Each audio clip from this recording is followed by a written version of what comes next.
Ooh, what's up, nerds and geeks? My name is OMG, WTF, LOL, FWBRB. Welcome back to more Total Extreme Wrestling 2016. We are playing as the WWF in the year 2001, but more importantly, we are booking the invasion angle. And here we are running Sunday Night Heat. Have a couple locker room incidents before we can get the show started. Canyon, who, believe it or not, is becoming one of my more favorite people here in this playthrough. I don't know what it is about Canyon. I wouldn't call myself a Canyon fan at all. I don't really know. I don't even think I can think of a match off the top of my head with him in it. Not that he was bad, just you know. Either way, though, he did fail to show up for a scheduled road agent meeting. Unfortunately, I gave him a slap on the wrist, but unfortunately, again here, his attitude has gotten worse because of it. So I guess I'm gonna have to be a little bit more stern on Canyon, maybe, or maybe he's just mad because we took action at all. We then go on to Scott Steiner, who was accused of not picking up his part of the tab at the bar last night. He was brought to locker room court, and the judge Rock found him guilty and sentenced him to buy drinks for the entire locker room.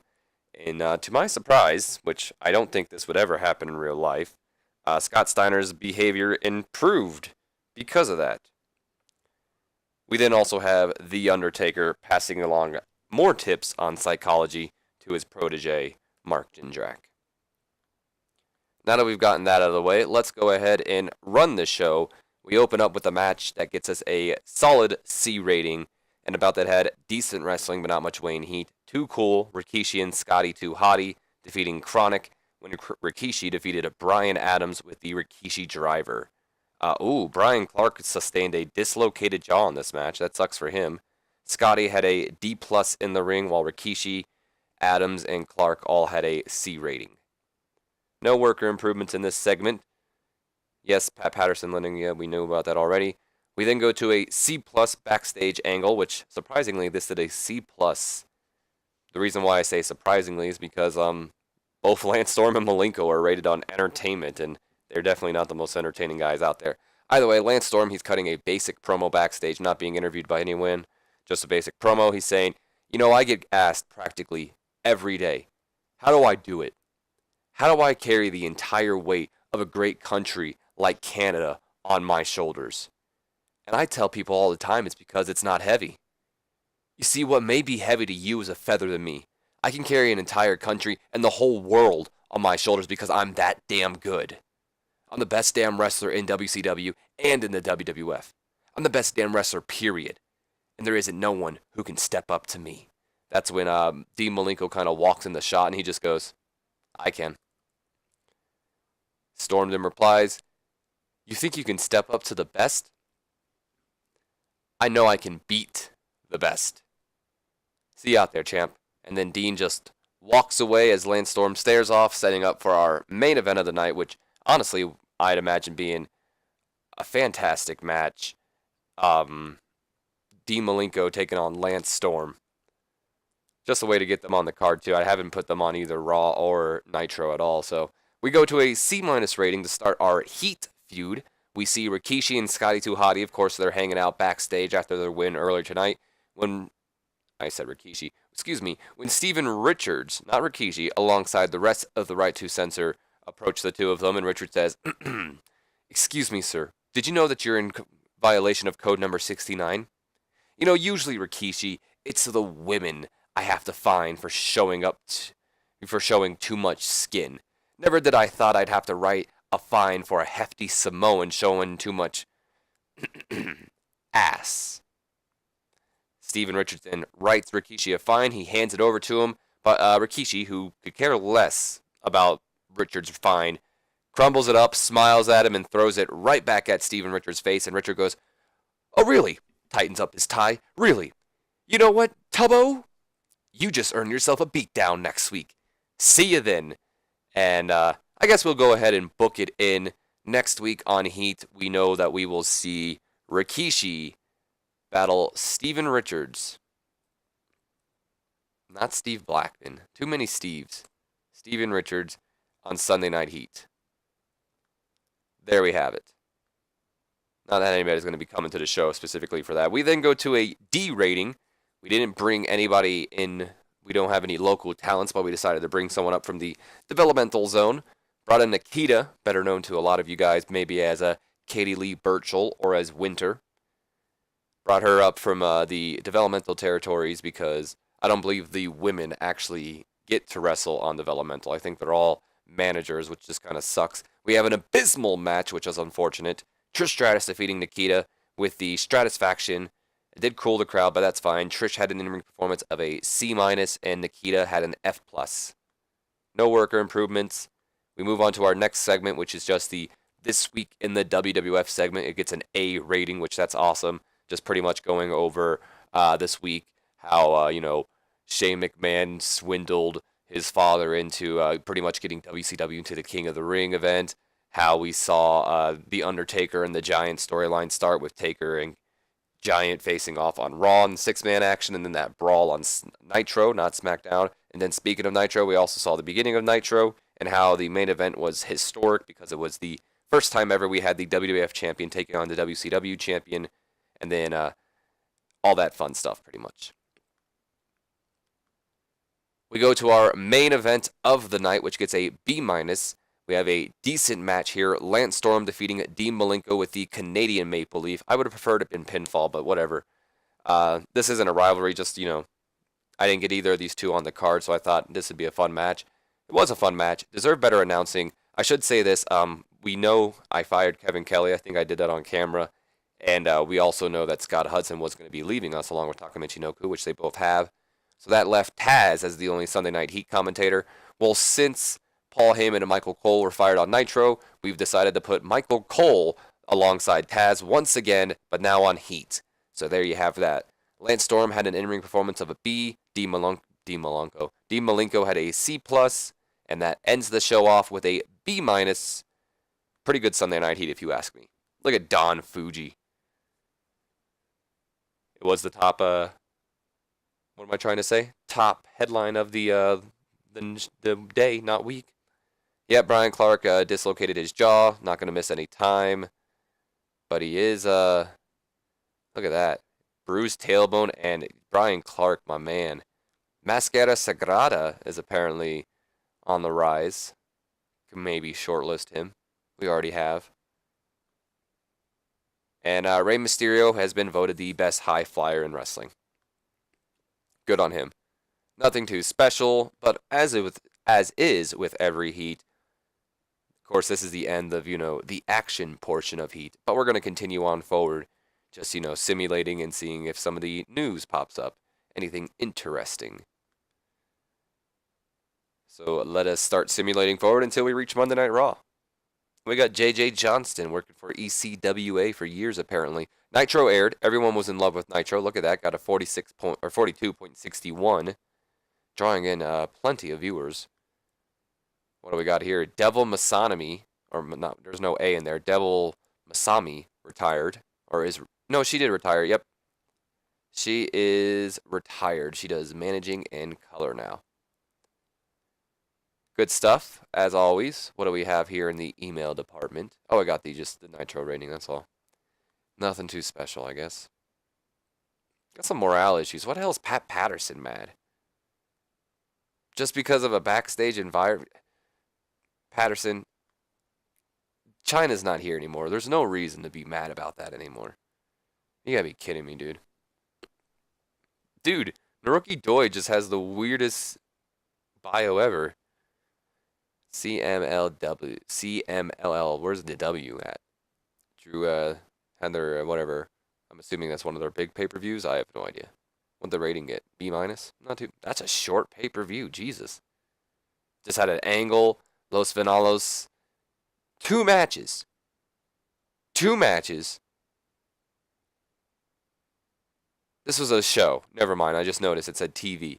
Okay, that's a short show still, though. 2 matches for 1 show? Jeez. Tony Santorelli on the rise. He's in his rookie year. He's in our developmental area, so that's interesting. Let's go ahead and shortlist this guy. Why not? Keep an eye on him. Easy Money. It's one of our guys, right? Yep. Look at this. Rising. Everyone likes that easy money. He's going to be making us some easy money. Violent J, ICP member. Did they ever work for WWE? I know they hate Vince McMahon, apparently, so. What's this? Johnny Gunn versus Carlos Colon. In WWC news, it's being reported that Johnny Gunn has been spoken to by police after leaving several threatening messages to Carlos Colon. The cause of friction between the two is unknown, but insiders have commented that there's a lot of bad blood, and that it would not be surprising if Johnny Gunn was out of his way to company soon. Only an opener. What the hell is he mad about? Hiccups like out of nowhere. Jesus. Dude, we always see incoming for New Japan, but we never see anything. Anyone ever get signed, so. Oh, Brian Clark's already done. He's already recovered from that broken jaw or whatever the hell it was. What was it again? Let's see. Physical, it was a dislocated jaw. He is fatigued apparently though, or his body's just like all super yellow. Hector Guerrero, part of the legendary wrestling family of the Guerreros. I believe I almost called him the father of Chavo, but that would have made no sense. He's the uncle of Chavo and the brother of Eddie. He retired from wrestling. Did he wrestle at all this year, out of curiosity? No. No, he has not. Kevin Steen, current WWE Universal Champion, everybody, was on the radio last night. Apparently gets nervous before matches, especially when he's pretty high up on the card. FMW signing up Rob Van Dam. Look at that. He's touring with them. Okay. Yep. Just what I thought we'd see. Nothing special there. One more day we just got to simulate and we're all good. A referee working in Japan. That's basic enough. Heat was shown. Not too shabby. John Zandig won the deathmatch tournament. It's first time winning it. John Zandig. Don't know exactly who that is. Let's curiosity. Let's look at this. Oh, they don't actually. Oh no, they did. Okay. So let's see. It's the CZW deathmatch title. Is that what it was, or is that the tournament? Yeah, I guess so. Can we just click CZW titles? That's the first time that tournament has ever been held. Doesn't even look like it's a tournament. It looks like it's an actual title. What tournament are they talking about? Maybe it was just a tournament to win this championship? That's what I'm going with. Either way, John Zandig won the title. How the hell is it? It is a tournament. Okay. My bad. So he's the king of the deathmatch? Was that what it was? I mean, whatever. John Zandig, everybody. Oh, the Briscoe brothers are in here. I didn't even mean to click teams, by the way. John Zandig. Good lord, dude. He is an old man. He defeated Wife Beater, who's injured now. What a name.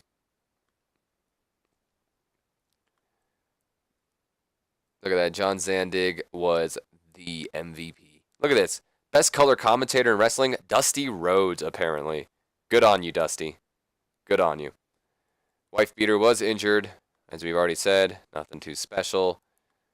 We are now on Monday, though. Monday Night Raw time. Yep. So before we end this off, let's just do an auto push. Nothing too special here. Mostly for me. But if you guys are curious, let us go ahead and show off our main eventers and upper mid-carders. I don't know if we've ever done this yet. So for main event, we have Booker T, Chris Jericho, Diamond Dallas Page, Kane, Ric Flair, Scott Steiner, which before it was Chris Benoit, and I think before Chris Benoit was in the main event, Scott Steiner was an upper mid-carder. It looks like Scott pushed Benoit out. Stone Cold Steve Austin, The Giant, The Rock, The Undertaker, and Triple H. And then in our upper mid-card, we have Albert, Chris Benoit, Christian, Chuck Palumbo, Edge, Canyon, Kurt Angle, Rhino, Rikishi, Ron Simmons, and Test. So that is our upper mid and main event stations, I guess. Checking out our storylines here. Everything seems to be doing all right, if I'm being honest. I'm okay with all that. And let's check our creative meeting. So for our franchise players, it's still at The Rock, Austin, Taker, Jericho, and Triple H. Next big things are Albert, Edge, Molly, Trish, and Test. hot prospects are Ray, Jeff, Molly, Trish, and Matt. Talk the talk, we have The Rock, Austin, Jericho, Flair, and Triple H. Showstopper, Triple H, did I say that? I meant to say Triple H if I didn't say that right. Showstoppers, we have Jericho, Rock, Angle, Mysterio, and Benoit. Ring generals are Benoit, Jericho, Triple H, Angle, and The Rock. Currently, Canyon, Kane, Lance Storm, Mark Jindrak, and Chris Benoit are all considered hot, while K-Quick, Blackman, Al Snow, Richards, and Hardcore Holly are not. On time declines, we have DDP and Brian Clark, and our hidden gems are Cheerleader Melissa, Nova, C.W. Anderson, Matt Stryker, and Brian Kendrick. Other than that, Nerds and Geeks, I don't have much else to go over here on Sunday Night Heat. I guess if we're curious, we can look at New Japan Pro Wrestling, since that is probably the most popular of all the companies up there right now. I didn't mean to click teams again. So we have our titles right now for New Japan. They have yet to, do the G1. That'll be in August, so that should be soon, this month at least. Sometime then. The Tag League hasn't happened. Currently, Satoshi Kojima is on his first reign as the IWGP Heavyweight Champion. He defeated Kazuki Fujita in June. So there you have that. We have Koji Kanano and Minoru Tanaka as the IWGP Junior Heavyweight Tag Team Champions. They've started the game as them, so they haven't lost them yet. Tenkoji, or Hiroshi Tenzan and Satoshi Komi, are the current IWGP Tag Team Champions. They started the game also. And it looks like Super J is the New Japan Pro Wrestling Wrestling Spirit Champion. He was the first ever. I think it was actually created in this save. So he defeated Shibata, which is a familiar face to a lot of you, for the title. Then defended it against both Fujita and Rob Rage. So there you go, Super J, everybody. Jeff Farmer. There you have it.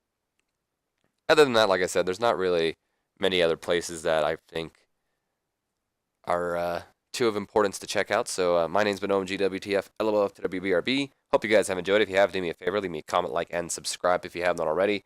And as always, I will see you guys for Monday Night Raw. So until then, have a wonderful day.